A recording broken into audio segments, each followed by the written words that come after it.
სასქესო ჯირკვლები.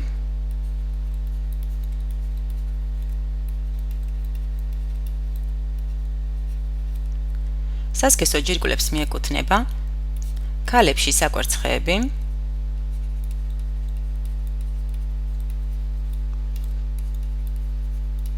ხოლო მამაკაცებში კი სათესლეები.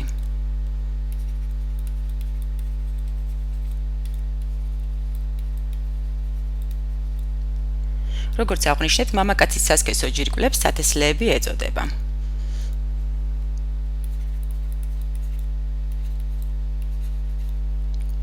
მამაკაცის სასქესო ჯირკვლებში ერთდროულად ვითარდება მამაკაცის სასქესო უჯრედების სპერმატოზოიდები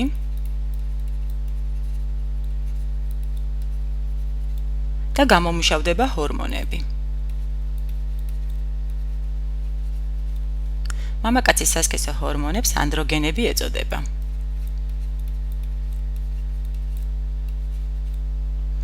მათ რამდენიმე სამიზნე ორგანო აქვთ. სისხლით ანდროგენები ხორხისკენ მიემართება, იწყება ფარისებრი ხრტილის ზრდა. რაც ყელის მიდამოში აშკარად შესამჩნევია ბიჭებში და ხმად მოხდება. ანდროგენები ჩონჩხის გაძლიერებულ ზრდას იწვევს.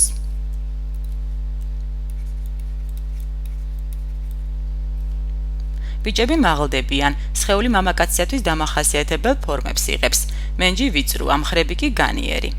ძლიერ იზრდება კუნთების მასაც. სახეზე და ტანზე მატულობს თმიანობა. ანდროგენები თავის ტვინზეც მოქმედებს. ბიჭები ადვილად აგზნებადები და აგრესიულები ხდებიან. ჩნდება ლტოლვა საპირისპირო სქესისადმი. ასევე იზრდება სათესლე ჯირკვლები, რომლებშიც მომწიფებას იწყებს სპერმატოზოიდები. ქალის სასქესო ჯირკვალია წყვილი საკვერცხე.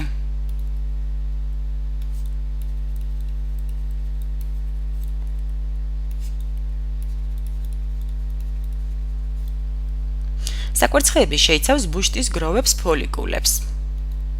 საწყისი ფოლიკული, პირველადი ფოლიკული, მეორეული ფოლიკული. მათში ვითარდება ქალის სასქესო უჯრედები, კვერცხუჯრედები. მომწიფებული ფოლიკული საკვერცხის ზედაპირზე გამოიბერება. მისი გარეთა კედელი თხელდება. 2 კვირის შემდეგ ბუშტი სკდება და კვერცხუჯრედი გამოდის ფოლიკულიდან. ამ პროცესს ოვულაცია ეწოდება.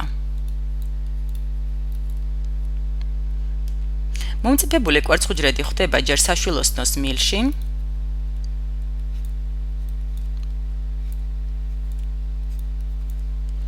ხოლო შემდეგ კი საშვილოსნოსკენ მიიწევს.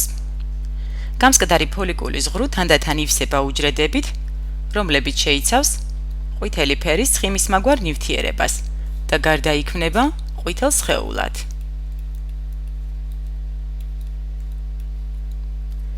იქმნება შინაგანი სეკრეციის დროებითი ჯირკვალი.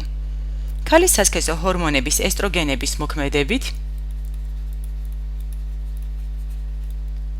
გოგონათა ორგანიზმში დიდი ცვლილებები ხდება.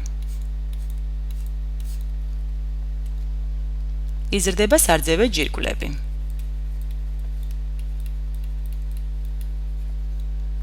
იწყება ცხიმის დაგროვება თეძოების მიდამოში. ზომაში მატულობს მენჯის ძვლები. იცვლება სხეულის პროპორციები. მენჯი განიერია, მხრები კი ვიწრო. საკვერცხეებში იწყება კვერცხუჯრედების მომწიფება. ასევე ესტროგენები მოქმედებენ თავის ტვინზე.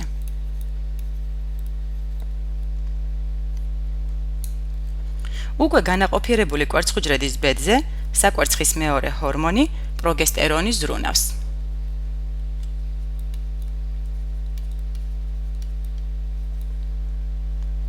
მისი გავლენით საშვილოსნო სისხლდარღვოვანი გარსის ზრდა ხდება, რითაც ჩანასახს განვითარებისათვის ხელსაყრელი პირობები ექნება. ზრუნავს იგი განაყოფიერებულ კვერცხუჯრედზე.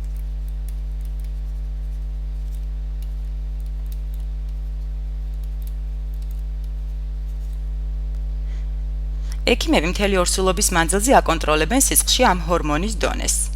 ჩანასახის 40-კვირიანი განვითარების შემდეგ პროცესებში ჰიპოფიზი ერთვება.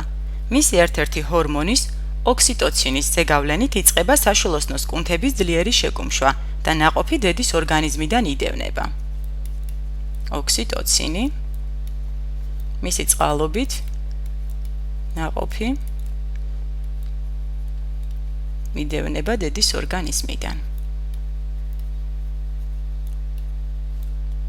ჰორმონის ნაკლებობის შემთხვევაში მშობიარობის ნორმალურად წარმართვისთვის ის სისხლში ხელოვნურად შეჰყავთ. ოქსიტოცინი იწვევს ასევე სარძევე ჯირკვლებში კუნთების შეკუმშვას და რძე დვრილიდან გარეთ გამოიყოფა.